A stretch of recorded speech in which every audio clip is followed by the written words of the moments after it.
Hello everyone, जय माता दी। आज है 15 मार्च और जैसे कि आप सबको पता है अब गर्मी का टाइम आ चुका है और अब मैं गर्मियों के सीड्स लगा रही हूँ, जिसमें मैं कुछ फ्लावरिंग सीड्स लगाऊंगी और कुछ मैं सब्जियों के लगाऊंगी जो कि हमारे वेजिटेबल्स के सीड्स हैं उनको लगाऊंगी। और आप सबको पता है मैंने मीशो से सीड्स मंगवाए थे जो कि 80 तरह के थे, मतलब कि 80 तरह के सीड्स थे।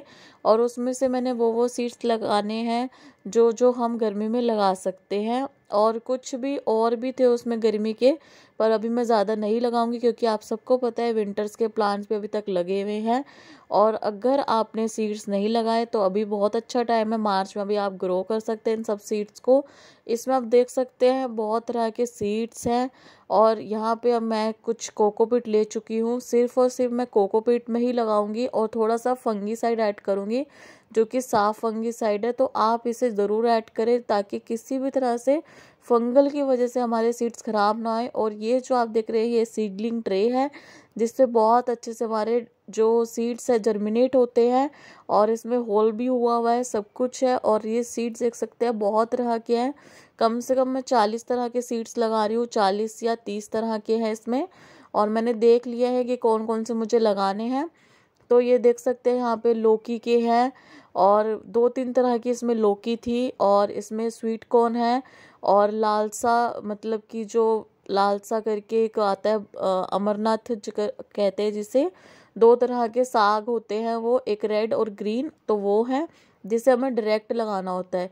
तो मैंने सीडलिंग ट्रे को भर दिया था, उसके ऊपर सीड्स भी लगा दिए थे, तो आप देख सकते हैं। और मैंने ऐसे इसलिए करके दिखा दिया ताकि बिल्कुल भी टाइम वेस्ट ना हो कि मैं आपको एक एक सीड्स करके लगाऊं। देखो एक एक सीड्स मैं लगा रही हूँ यहाँ पर, तो आपको ऐसा बिल्कुल भी टाइम मैं नहीं चाहती कि लॉन्ग वीडियो बने। तो काफ़ी सारे सीड्स हैं, कुछ कुछ सीड्स जो हैं जो सिर्फ डायरेक्ट लगाने होते हैं। आप चाहे तो स्वीट कॉर्न को डायरेक्ट भी लगा सकते हैं, जो भी आप ग्रो बैग में लगाना चाहते हैं। 12 से 15 इंच का ही लेना चाहिए ऐसी चीज़ों के लिए। और आप देख सकते हैं 1-1 इंच की गहराई में मैं इन्हें लगा रही हूँ, ऐसे ही होल करके 1-1 इंच की गहराई में आपको इसे लगाना होता है।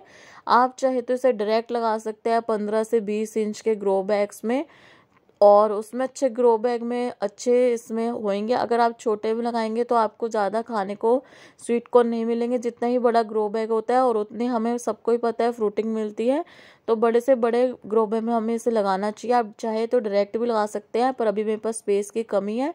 और ये सब जो भी मैं सीड्स है मैं गिफ्ट करूँगी। हमारे इधर एक अंकल जी हैं, उनको मतलब कि सब्जियों का शौक़ है और मुझे भी शौक़ है, पर मेरे पास स्पेस की कमी है, तो मैं उनको ये सब गिफ्ट कर दूँगी। स्वीट कॉर्न के 1-2 रखूँगी प्लांट, सारे गिफ्ट कर दूँगी। और यहाँ पे कुछ सनफ्लावर के सीड्स हैं, जिस आप सीड्स देख सकते हैं। बड़े बड़े जो सीड्स होते हैं ना, इनको 1 इंच की गहराई में लगाना चाहिए हमेशा। तो मैं इसलिए आपको करके दिखा रही हूँ कि मैं ऐसे होल करके इनको अंदर कर दूँगी सीड्स को 1-1 इंच की गहराई में। और जो भी छोटे सीड्स होते हैं उनको बस हमें अंदर नहीं करना होता कभी भी, जैसे कि कोकोपीट के अंदर हमें हमेशा स्प्रिंकल्स करके ऊपर से कोकोपीट से कवर करना होता है। और मैं सारे ही सनफ्लावर के सीड्स लगा रही हूँ। तो ये बहुत अच्छे सीड्स हैं, मैं मीशो की क्या बोलूँ कि मतलब 2 से 3 दिन में ये जर्मिनेट होने लग जाते हैं सीड्स। और कुछ कुछ करेले के सीड्स होते हैं उनमें थोड़ा टाइम लगता है, बाकी बहुत अच्छे सीड्स हैं। 15 मार्च को मैं लगा रही हूँ, तो मैं आपको इसे कम से कम 10 दिन के बाद आपको मैं इसका रिजल्ट दिखाऊंगी, जैसे कि 15 के।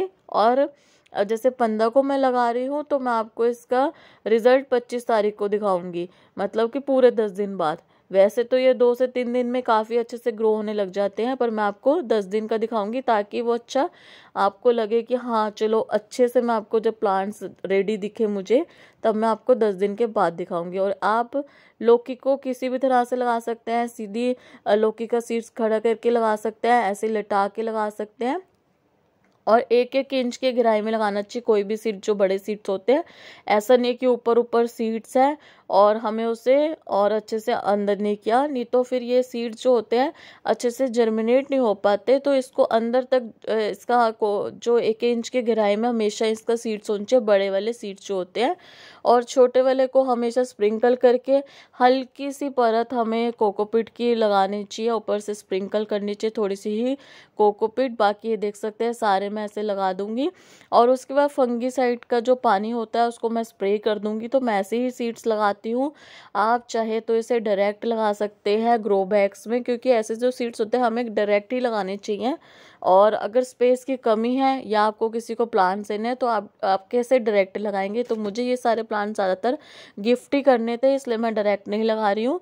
मैं ये सब करेले के काफ़ी सारे प्लांट्स रेडी कर रही हूँ, भिंडी के कर रही हूँ, तो मैं सब एक अंकल जी को ये सब गिफ्ट कर दूंगी। तोरी, ककड़ी और काफ़ी सारे खीरे वीरे सबके हैं इधर।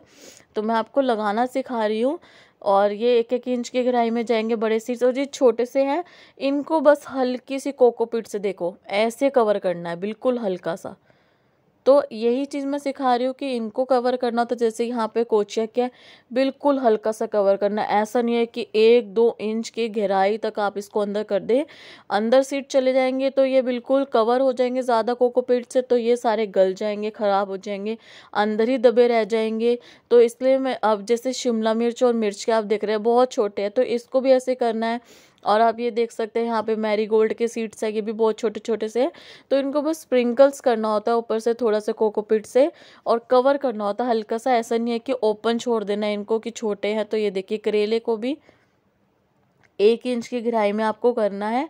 तो जो बड़े सीड्स होते हैं हमें उसकी 1 इंच की गहराई में उसे करना होता है, और बाकी को हल्का सा हमें ऊपर से कोकोपीट से कवर करना होता है, ताकि वो सीड्स अच्छे से जर्मिनेट कर पाए। और जब भी कोकोपीट आपको ड्राई नज़र आए तभी आपको स्प्रे करना है। ऐसा नहीं है बार बार कोकोपीट गीली रहे या फिर ड्राई रहे, तो इसी वजह से हमारे जो सीड्स होते हैं जर्मिनेट नहीं होते। और आप इसे कवर करके रख सकते हैं जब तक ये अच्छे से जर्मिनेट नहीं होते। और जब सारे प्लांट्स निकलने लग जाए तो आप इसे हल्की सी छनती हुई धूप में रख सकते हैं। अभी आप इसे बिल्कुल भी धूप में ना रखें, आप शेड वाले एरिया में इसे सीड्स को रख सकते हैं, या आप किसी पोट्स में लगा रहे हैं, किसी भी चीज़ में आप लगा सकते हैं सीड्स को। सिर्फ कोकोपीट में लगा सकते हैं।